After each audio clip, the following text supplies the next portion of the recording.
เพ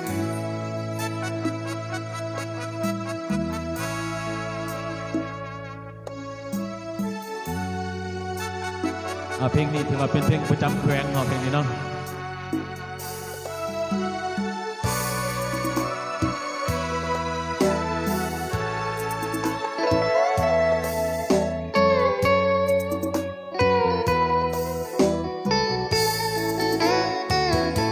หลายพี่จากไป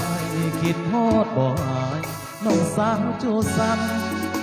คิดฮอดสาวพลคำสาวผู้ใส่สำเนื้อขาวผ่อง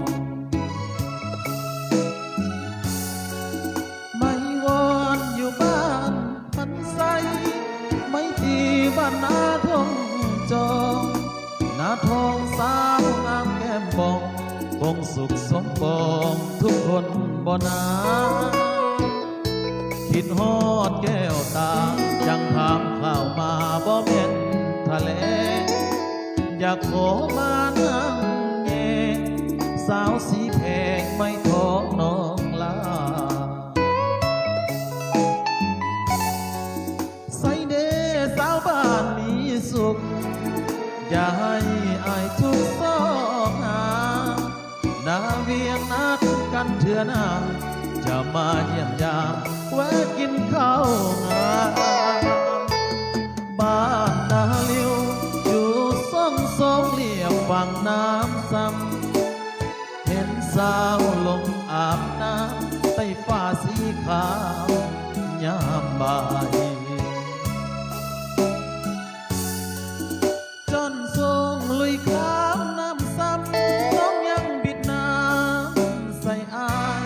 สาวหาดเมืองพัดหงมาใส่อย่าลืมเนื้ออายน้องสาวหัวพันก่อนจากเจ้าไปเอิ้นสั่งขวัญใจขอลาก่อนนะบ่ดนอายจะกลับมานาสกาจะลืมคำมันสาวนาน้องบัวขับมง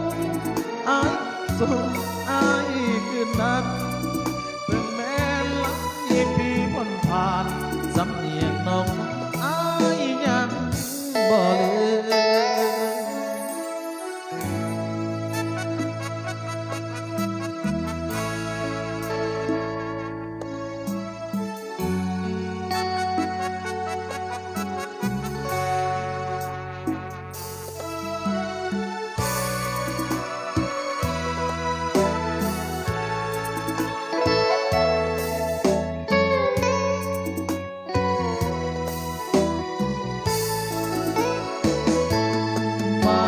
นาลิว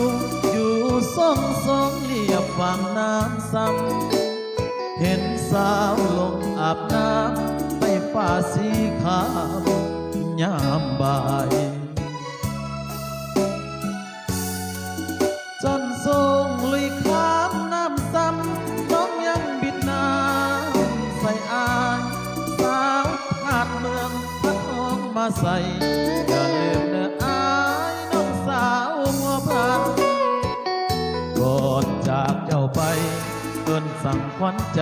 ขอลาก่อนนะบ่ดนอายจะกลับมานาสกาจะลืมคำมันสาวนาน้องบัวขับมงน้องขับส่งอายคืนนั้นถึงแม้หลายปีพ้นผ่านสำเนียงน้องอายยังบ่ลืม